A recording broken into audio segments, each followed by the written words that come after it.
Hello guys, welcome back to another video.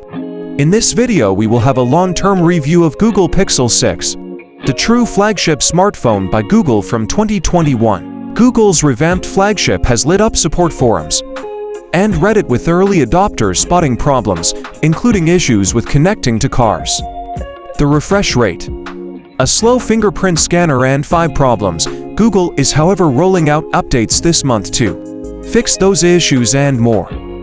Google Pixel phones always know for their cameras.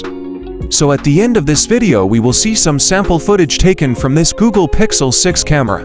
We will surely know if Google Pixel 6 is still worth it in 2023. Pixel 6 story because it is also an impressive handset, as David Felon pointed out in his initial Pixel 6 Pro review. As someone who has reviewed every Pixel phone and almost every Nexus handset before that, I can see how this is a departure from predecessors. The Pixel 6 Pro looks wildly different to the Pixel 5, which was a dramatic departure to the Pixel 4, and so on. The display has been a real highlight over the last month.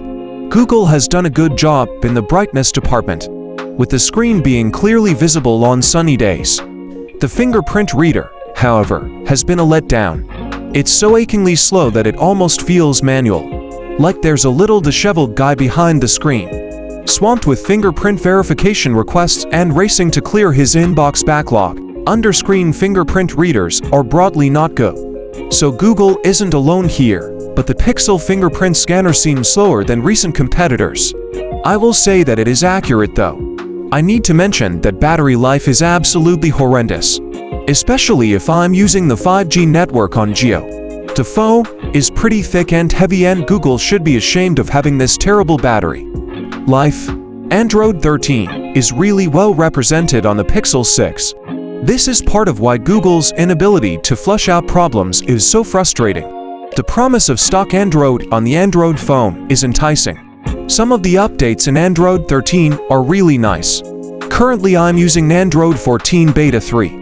And it's really nice. There are some bugs, but it's okay as it is in the beta version. New updates like quick access to your smart home products. In the quick settings, blocking camera access, tapping the back of the phone to take a screenshot, and now playing history really smooth out the experience. I also really like the new privacy dashboard. That gives you inst of which apps have accessed your camera, microphone, and location. Broadly, there are a lot more privacy options to tinker with, like toggling microphone or camera access and easier access to toggling what Google tracks on your phone. I can say the Tensor chip is obviously advantageous. In terms of performance, it has felt as fast as any top-end phone if you compare 2021 smartphones. But some AI-powered tasks can now be performed without an internet connection, like real-time language translation and text-to-speech.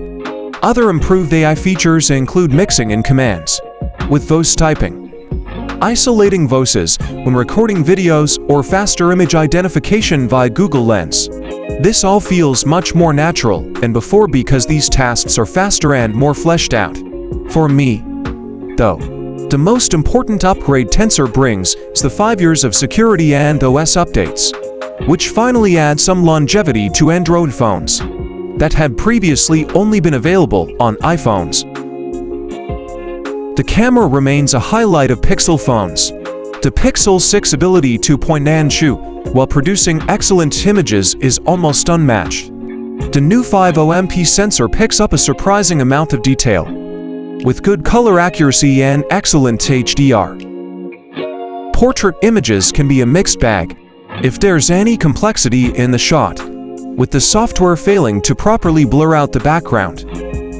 An area that has clearly improved is the Photos app, when you think about its very limited functionality just 2 years ago.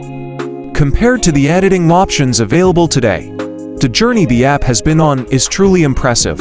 I've had some fun with vanishing people out of pictures with Magic Eraser, or trying to capture good long exposure images, although impressive. I think Magic Eraser needs a few more updates, because the blurred space left behind by disappeared objects or people is very noticeable. Outside of initially playing with these features, I can't say they have made it into my regular picture repertoire.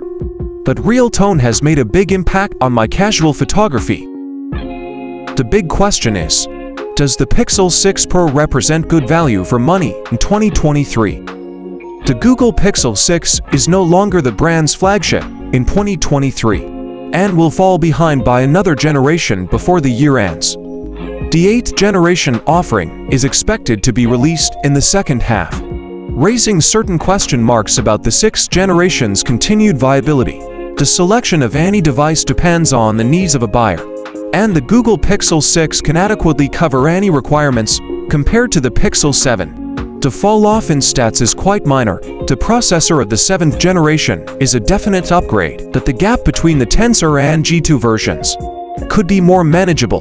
The Google Pixel 6 will likely get big discounts in 2023, as it did last year, once the Google Pixel 8 gets released.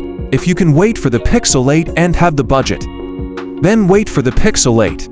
Otherwise, if you have a low budget and want a good camera and a decent phone, then you can go with the Pixel 6. Now you can see some sample photos that are taken from Google Pixel 6 cameras.